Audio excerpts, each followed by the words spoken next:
Sok szeretettel üdvözlök mindenkit, eljött a várva várt pillanat, megvan a műszaki. Most már mondhatni irány a végtelenbe és tovább, úgyhogy kezdetét is veszi az építés folyamata. Talán annyiban fog eltérni a YouTube-on megszokott videóktól az enyém, hogy én használni is szeretném közben a kocsit, tehát lesznek ideiglenes megoldások, illetve időrendben nem feltétlenül úgy fogok haladni, ahogy az mondjuk idézőjelben logikusan következne. Most azért nem is mutatok semmit, mert ez csak egy itthoni bejelentkezés. A lényeg, hogy mint láthatjátok, most is már vannak szuper bútoraim, ezek nyilván idővel majd cserélődnek, de így legalább már úgymond lehet használni. Tegnap például kiszigeteltük az oldalait végig. Tetejével azért nem foglalkoztam egyelőre, majd meglátjuk később mi lesz, mert szerencsémre gyárilag szigetelt a tető, úgy jött ki. Hátfal majd cserélve lesz, vagy tehát valami megoldást keresünk, ugye, hogy átjárható legyen a vezetőfülke és a hátulja, mert mint látható, oldalajtó nekem nincs. Viszont cserébe több helyen van beépíteni. Mit tudnék még elmondani?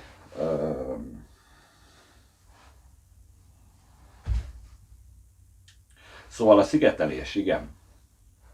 Egyelőre ideiglenes, de majd meglátjuk, hogy szuper áll, illetve mindenképp hozzá kell nyúlni, mert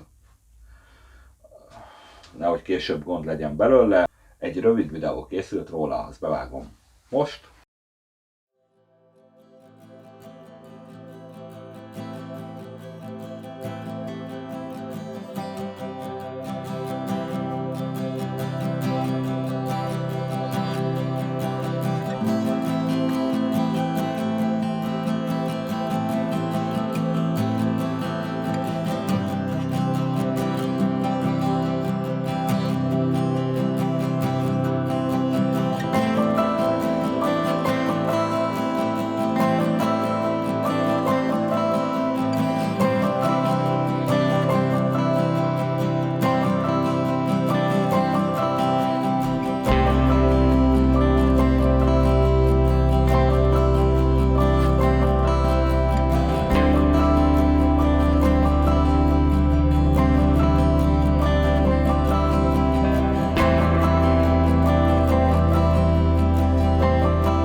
Szóval ennyi a szigetelés, illetve ugye ami még volt, az üléseket szedtem ki jó pár hónapja, arról is van egy videó, azt is megmutatom.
Egyelőre ennyit haladt a projekt, meglátjuk, hogy idő hogy engedi, illetve hát főként szeretném már kipróbálni. Kipróbáltuk állófűtést is, az még nincs fixre szerelve, úgyhogy majd ha már szép lesz teljesen, akkor mutatom csak meg. Úgyhogy egyelőre ennyi. Ezúton is köszönöm az eddigi nézőknek és feliratkozóknak, remélem, hogy még szépen fogunk gyarapodni. Bármi kérdés van, illetve jó tanács, most még az elején vagyok, hogy mivel ne szívjak, azt örömmel fogadom. Köszönöm a figyelmet, és akkor kellemes ünnepeket és boldog új évet kívánok minden kedves nézőmnek. Sziasztok!